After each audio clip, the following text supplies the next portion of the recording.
Hello Yogi, how are you? Doing amazing, Kemba. I'm glad to be here. I'm very happy to invite you teach Dharma to our whole world because you are Yogi. Thank you, Kemba. Today is a very auspicious day, being the anniversary of Buddha Shakyamuni's first teaching.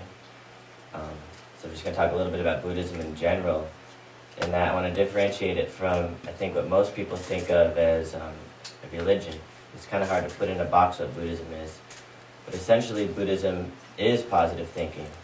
And it's, Buddha Shakyamuni's teachings are really a systematic, progressive, infinite methods, so many different methods and practices, really for every single sentient being, no matter where their thinking is at any time. And it was really created out of his infinite wisdom and compassion. And the point of it is to apply it to your own thinking. So if you find yourself studying Buddhism or studying a text, or actually wanting to practice Buddhism, even if just looking at nature and looking at how things function, looking at life and death itself, really apply it to your thinking, because that's what Buddhism is how to realize happiness within your own thinking. So I just want to make that clear right away. And that's really important because that's who we are. We are our thinking. So Buddhism is really to be applied right now directly to this moment. That's who we are. Buddhism is not teaching, it's not creating anything else. It's actually just helping you to understand, experience, and realize how things actually are already functioning. We're not, making something new. We're actually just awakening to what's really going on, who we really are, how things really work. As other interns have touched on, where suffering comes from, where happiness comes from.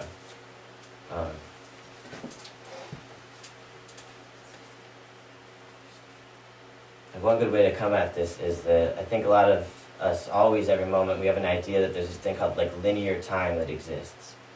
It's a really common concept. And I think all the time we cling to the past as existing and to the future as existing. But actually, it's all just ideas and concepts. We can think about the past and everything that's happened in the past. It might feel really alive, but actually the past doesn't exist. Same thing about the future. The future has not yet arisen. It does not exist, but we can think about the future.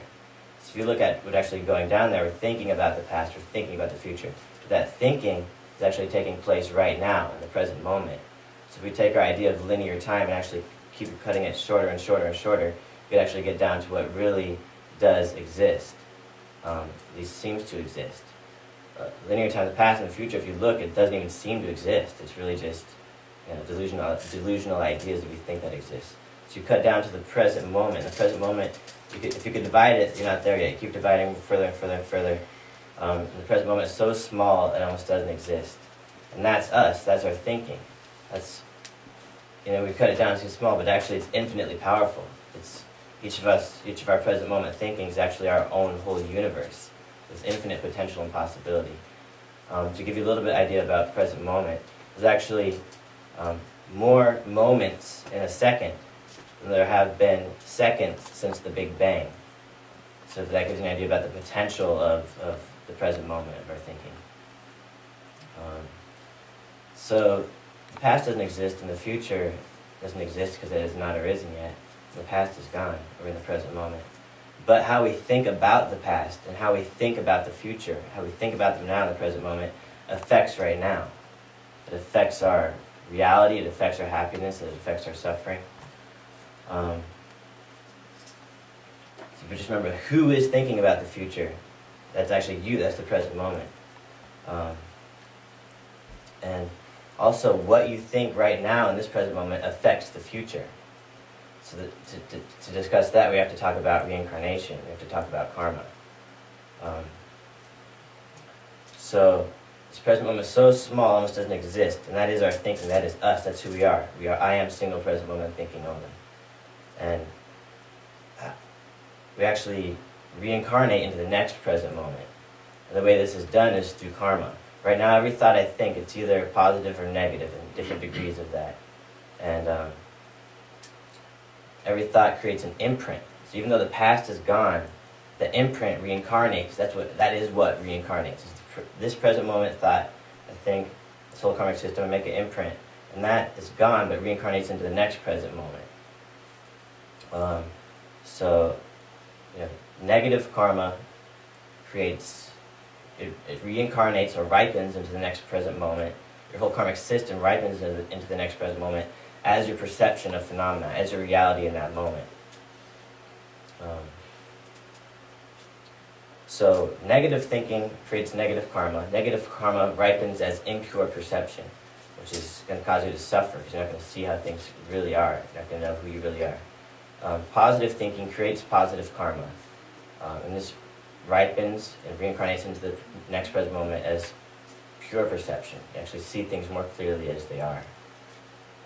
And also just want to mention, so basically time is your thinking. Power of reincarnation, karma, everything that is your thinking. These are not separate things from thinking. And it is thinking, time is thinking.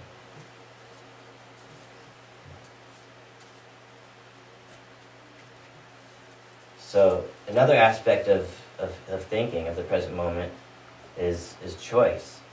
So my past moments, karma ripens, reincarnates into this moment, but also this moment I have the choice. I either choose to think positively or negatively. And that choice is going to imprint myself, my thinking, my karmic system, and reincarnate into the next present moment. So you could actually see how every moment we're creating the next moment. We're creating our future. We're actually creating our whole universe. And if you start to see how that works, you can see how meditation works. Because if you repeat a thought, and you repeatedly make that imprint, you actually make that thinking stronger. So if you're repeating negative thinking, you're making that thinking, that negative feeling stronger, and that energy of that thinking stronger. And that's when you end up doing, like I said, there's so many moments in a single second, so it takes a while of meditating on anger to actually make an angry movement or do an angry action. So we want to meditate. So you can see we're meditating all the time. We want to be sure to meditate on positive thinking. And as Marco mentioned earlier, if you meditate on a negative thinking, it might feel like super real and you feel all this negative energy. But if you actually just rest and say, that negative thinking is so delusional and it's actually ego clinging, that it decreases that feeling, that energy. Whereas if you were meditating on a dharma, on a positive thinking, and you let go, just rest, that feeling actually increases, that energy increases. That's because dharma is the opposite of ego clinging. Ego clinging is the root of our negative thinking, and that's every moment grasping at something that really does not exist, and it causes our suffering because we're grasping at delusion. Positive thinking, when we meditate on it, we can actually understand, experience, and realize our true nature. When you meditate on positive thinking, you could actually have a deep experience, and even if you meditate on that deep realization, that is, it never decreases because Dharma is real.